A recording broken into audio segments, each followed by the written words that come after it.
नमस्कार दोस्तों, स्वागत है आपका आपके अपने यूट्यूब चैनल अमन प्रयास जीके जिसमें। तो जैसा कि फ्रेंड्स, आज है आपका 5 नवंबर और 5 नवंबर को आपका एसएससी एमटीएस का एग्ज़ाम था, जो कि सेकेंड शिफ्ट का एग्ज़ाम समाप्त हो गया है। सेकेंड शिफ्ट में आपके जीके जी से जितने भी प्रश्न पूछे गए थे उनमें से अधिकतम जो रियल प्रश्न हैं वो मुझे मिल गए हैं। तो आज के इस वीडियो में हम उन सभी प्रश्नों को डिस्कस करेंगे, साथ में उस प्रश्न से रिलेटेड हम लोग एक्स्ट्रा फैक्ट्स को भी देखते चलेंगे।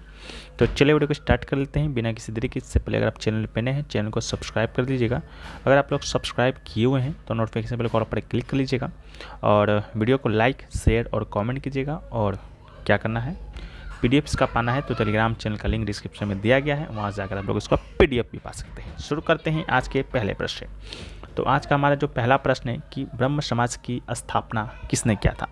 तो सुबह में आपका आया था आत्मीय सभा का स्थापना और अभी आया आपका ब्रह्म समाज का स्थापना। ठीक है, तो ब्रह्म समाज की स्थापना की बात करते हैं तो इसका राइट आंसर राजा राम मोहन राय होगा। इसके अलावा राजा राम मोहन राय ने आत्मीय सभा की भी स्थापना की थी 15 से 1815 से 1519 के बीच में। इसके बाद 1828 में उन्होंने ब्रह्म समाज की स्थापना की। बाद में ब्रह्म समाज बना। ब्रह्म समाज का मानना था कि ईश्वर ही सभी का कारण और स्रोत है, इसलिए कि प्रकृति, पृथ्वी और स्वर्ग उनकी सभी रचनाएं हैं। इसके अलावा भगवान की ब्रह्म अवधारणा में अवतार और ध्यान के रूप में इस तरह के सिद्धांत के लिए कोई जगह नहीं है। और उन्होंने मूर्ति पूजा को अपमानजनक बताया और सभी धर्मों और मानवता के एक भगवान की अवधारणा को उजागर किया।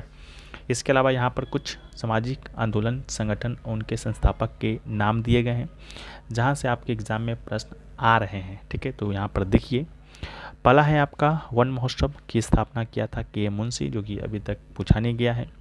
सर्वोदय या बुदान आंदोलन पूछा गया है, बुदान आंदोलन की स्थापना किसने किया था, तो आचार्य विनोबा भावे ने। सर्वेंट ऑफ इंडिया सोसाइटी भी पूछा जा चुका है, तो ये क्या था आपका गोपाल कृष्ण गोखले ने। इसके अलावा सर्वेंट ऑफ पीपुल सोसाइटी पूछा नहीं गया है, याद रखिएगा, लाला लाजपत राय ने। खुदाई खिदमतगर पूछा जा चुका है, खान अब्दुल गफ्फार खान के द्वारा स्थापना किया गया था। ज्ञान प्रसारक मंडली की बात करेंगे तो ये दादा भाई नौरोजी के द्वारा अभी तक नहीं पूछा गया। शुद्धि आंदोलन के बारे में पूछा जा चुका है, स्वामी दयानंद सरस्वती जी के द्वारा किया गया है। थियोसॉफिकल सोसाइटी के बारे में भी पूछा जा चुका है, मैडम HP ब्लावत्स्की के द्वारा ये शुरू किया गया था। मिशनरीज ऑफ चैरिटी भी पूछा जा चुका है, मदर टेरेसा के द्वारा शुरू किया गया था।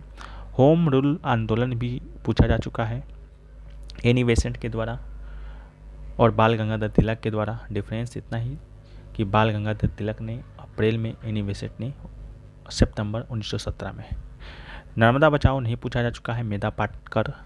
प्रार्थना समाज तो वही पूछा गया था, RG भंडाकर और MG ननाडे के द्वारा शुरू किया गया था। आर्य समाज दयानंद सरस्वती जी के द्वारा। ब्रह्म समाज राजा राम मोहन राय जी के द्वारा। स्वाभिमान आंदोलन जो है EV रामास्वामी नायकर के द्वारा।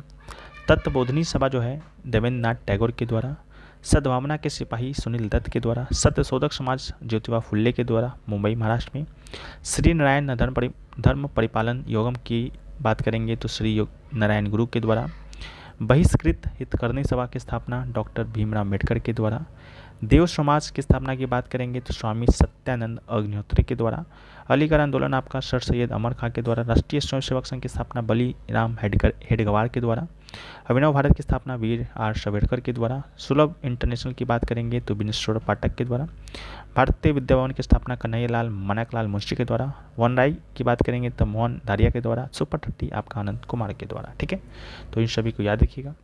वीडियो में आगे बढ़ते हैं, लेकिन उससे पहले दोस्तों आपको बताते चलें कि अगर आप लोगों में से कोई भी SSC MTS का जो एग्ज़ाम चल रहा है, जो कि 30 नवंबर से शुरू हुआ था, जो कि अब आज आपका 5 नवंबर है, तक का PDF लेना चाहते हैं या उसके बाद का PDF लेना चाहते हैं तो आप लोग उसे बाय कर सकते हैं।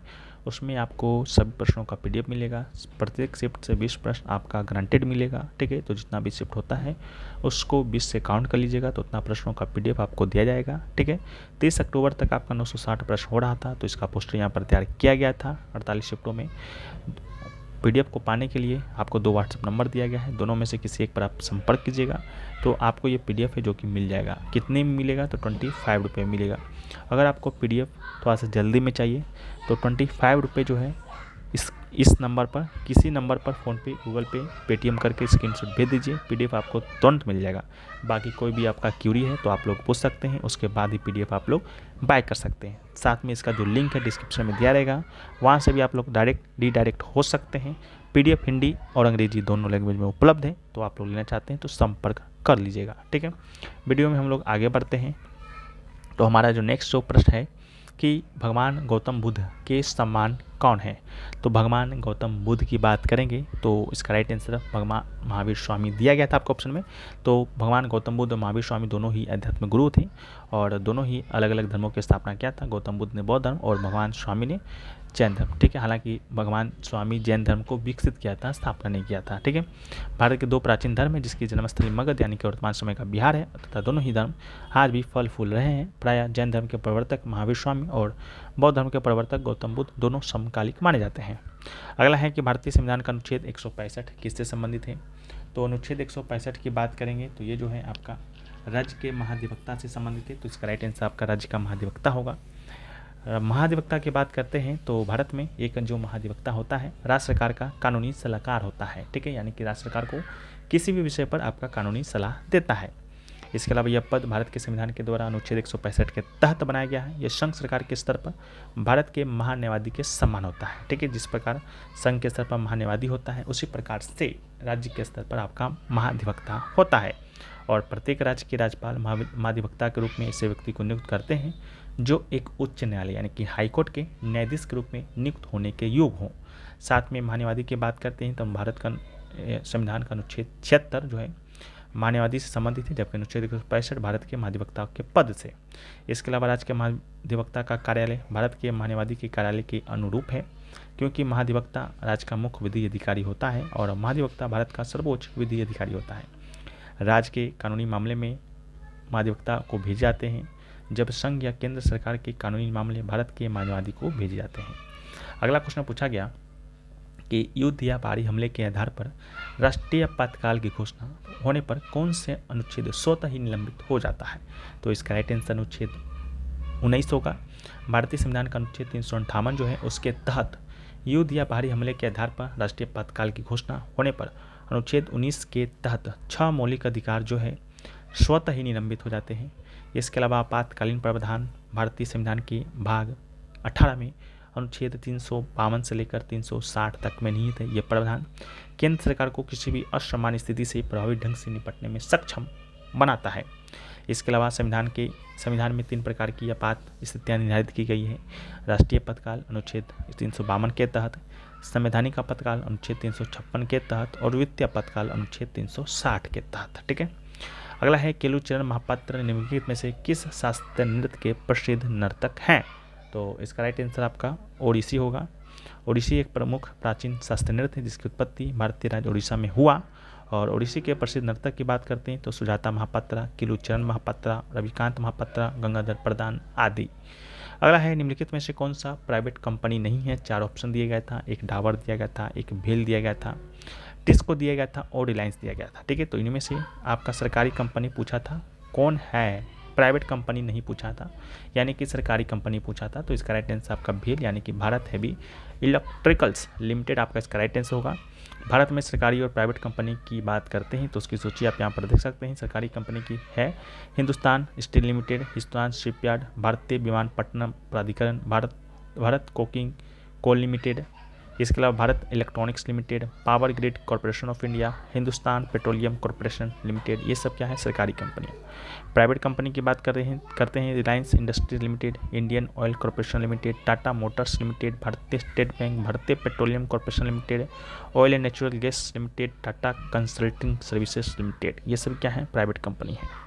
एक क्वेश्चन आपका पैरा ओलंपिक 2022 से भी आया था, क्या आया था मुझे नहीं पता चल पाया है अभी तक, बाकी लेकिन आपका आया था। ठीक है, आया होगा, आप लोग हमें कमेंट सेक्शन में बताइएगा क्या आया है। ठीक है, इसके अलावा जो है और भी क्वेश्चन पूछा गया, क्या क्या क्वेश्चन पूछा गया था। तो अगर हम देखें तो एक आपका मॉर्निंग फेस बुक के बारे में कोई पूछा गया था कि मॉर्निंग फेस जो बुक है वो आपका किसके द्वारा लिखा गया, नहीं लिखा गया, इस ये प्रकार से कोई पूछा गया होगा मे बी। ठीक है, तो ये पूछा गया था। एक आपका जो पूछा गया था, क्या पूछा गया था, CBI चीफ। ठीक है, CBI का चीफ कौन है। ठीक है, CBI की चीफ की जब बात करते हैं यानी कि सेंट्रल ब्यूरो इन्वेस्टिगेशन, तो इसका राइट आंसर आपका राकेश और अस्थाना। ठीक है, तो राकेश अस्थाना इसका राइट आंसर हो जाएगा। इन्होंने यही अब ये इस CBI के चीफ हैं, करंट हेड है, ठीक है, तो इसको भी याद रखिएगा।